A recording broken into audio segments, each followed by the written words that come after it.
ದೇಶದ ಪ್ರಧಾನಿ ಕಚೇರಿ ಮುತ್ತಿಗೆ ಹಾಗೂ ಕೆಪಿಸಿಸಿ ಕಚೇರಿ ಮುತ್ತಿಗೆ ಹಾಕುವ ಸಮಯದಲ್ಲಿ ಬಿಜೆಪಿ ಶಾಸಕರುಗಳಿಗೆ ಮೊಟ್ಟೆಯಲ್ಲಿ ಹೊಡೆದು ಅವಮಾನ ಮಾಡಿರುವುದನ್ನು ಖಂಡಿಸಿ ಚಿತ್ರದುರ್ಗ ಜಿಲ್ಲಾ ಬಿಜೆಪಿ ಕಾರ್ಯಕರ್ತರು ಜಿಲ್ಲಾಧಿಕಾರಿ ಕಚೇರಿ ಬಳಿ ಪ್ರತಿಭಟನೆ ನಡೆಸಿದರು.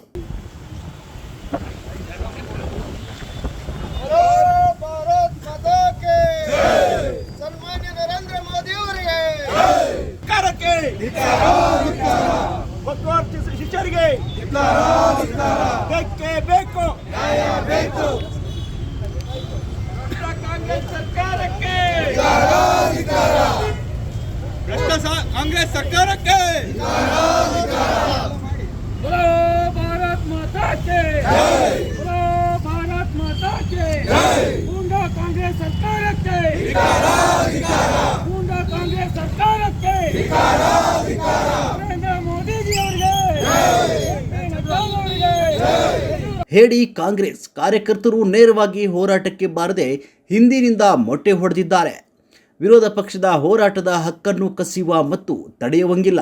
ಇಷ್ಟು ದಿನಗಳು ತಲೆಮರೆಸಿಕೊಂಡಿದ್ದ ರಾಹುಲ್ ಗಾಂಧಿ ಏಕಾಏಕಿ ಜಂತರ್ ಮಂತರ್ಗೆ ಬಂದು ಪ್ರತಿಭಟನಾಕಾರರಿಗೆ ಕುಮ್ಮಕ್ಕು ನೀಡಿದ್ದಾರೆ ಅಂತ ಆರೋಪಿಸಿದ್ರು.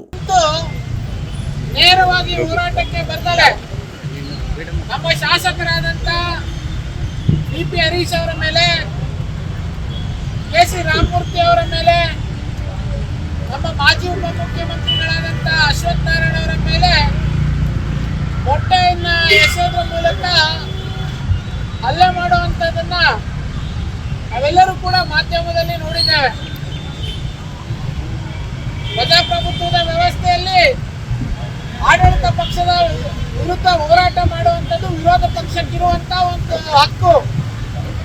ಅದನ್ನ ಯಾರು ಕೂಡ ತಡೆಯುವಂಥದಕ್ಕಾಗ್ಲಿ, ಈ ರೀತಿ ಬೆದರಿಸುವಂಥದಕ್ಕಾಗ್ಲಿ ಅವಕಾಶಗಳಿಲ್ಲ. ಏನು ದೆಹಲಿಯಲ್ಲಿ ವಿದ್ಯಾರ್ಥಿಗಳ ಹೋರಾಟ ನಡೀತಾ ಇತ್ತು, ಆ ಹೋರಾಟಕ್ಕೆ ಎಲ್ಲ ಉತ್ಸಾಹಗಟ್ಟಲೆ ತಲೆಮರೆಸಿಕೊಂಡಿದ್ದಂತ ರಾಹುಲ್ ಗಾಂಧಿ ಏಕಾಏಕಿ ಪ್ಯಾರಾಚೂಟ್ ಮೂಲಕ ಬಂದು ದೆಹಲಿಯ ಜಂತರ್ ಮಂತರ್ದಲ್ಲಿ ಇಳಿದು ವರದಿ ಶ್ರೇಯಸ್ ಎಸ್, ಚಿತ್ರದುರ್ಗ.